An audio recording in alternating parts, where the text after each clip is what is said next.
வணக்கம் தலைவா, அனைவருக்கும் இனிய வணக்கம். தமிழகத்தில் டிஆர்பி மற்றும் பள்ளி கல்வித்துறையில் வந்திருக்க மிக மிக முக்கியமான தகவல்களை பற்றி இந்த ஒரு வீடியோவின் வாயிலாக நாம் பார்க்கலாம். உதவி பேராசிரியர்கள் நியமனத்திற்கு தடை கோரிய மனு வாபஸ் வாங்கியிருக்காங்க. அரசு கலை அறிவியல் கல்லூரிகளில் 2708 உதவி பேராசிரியர் நியமனத்திற்கு தடை விதிக்க கோரிய வழக்கு பார்த்திங்கன்னா திடீரென வாபஸ் போயிடுச்சு.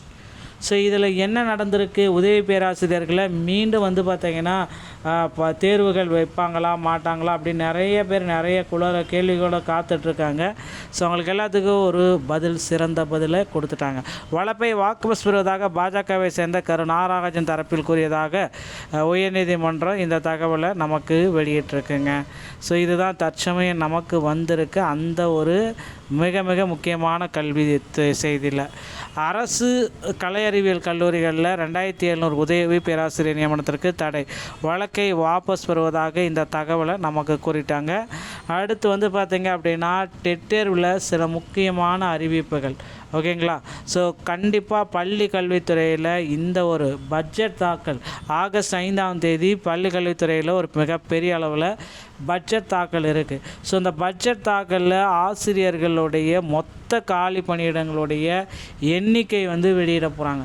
ஸோ அப்போ தான் தெரியும் 18,000 ஆசிரியர்களா 28,000 ஆசிரியர்களா எவ்வளோ வேக்கன்சிஸ் இருக்குது. ஸோ நிறைய பேர் சொல்கிறாங்க டிஆர்பி மூலம் இந்த ஆண்டில் 18,000 ஆசிரியர்கள் நிரப்பப்படும், அமைச்சர் சொல்லிட்டாரு, ராஜ்மோகன் சொல்லிட்டாரு, பார்த்திபன் சொல்லிட்டாரு.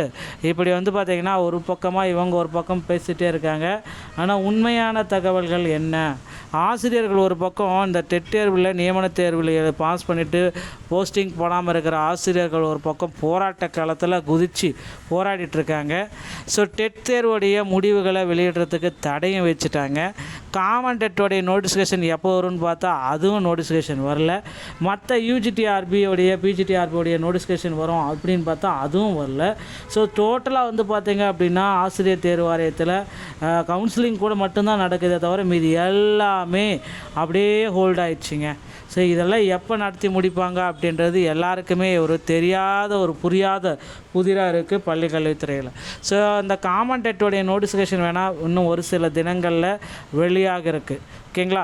தமிழக பட்ஜெட்டில் இந்த எஸ்ஜிடி பிடி பிஆர்டி உடைய வேக்கன்சிஸ் பார்த்திங்கன்னா அதிக அளவில் இருக்கும் அப்படின்ற ஒரு நம்பிக்கையோடு இருக்கலாம்.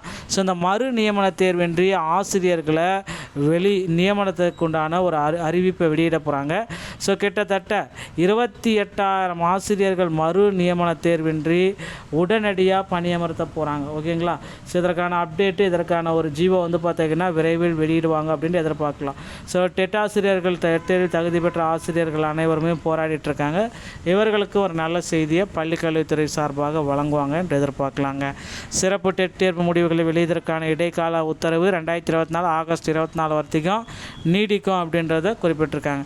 ஸோ கிரேஸ் மதிப்பெண்கள் கருணை மார்க் வழங்குவது குறித்து அரசு விரைவில் ஒரு சுமூகமான முடிவெடுக்கும் அப்படின்ட்டு எதிர்பார்க்கலாம். ஸோ ஆசிரியர்களுக்கு டெட் தேர்வு ரத்து அப்படின்னு சொல்லிட்டு இருக்காங்க. 2011 முன் பணியில் சேர்ந்த ஆசிரியர்கள் 2028ஆம் ஆண்டு ஆகஸ்ட் மாதத்திற்கு முன் தகுதி தேர்வில் வெற்றி பெற வேண்டும் என்ற தீர்ப்பளித்திருந்தது.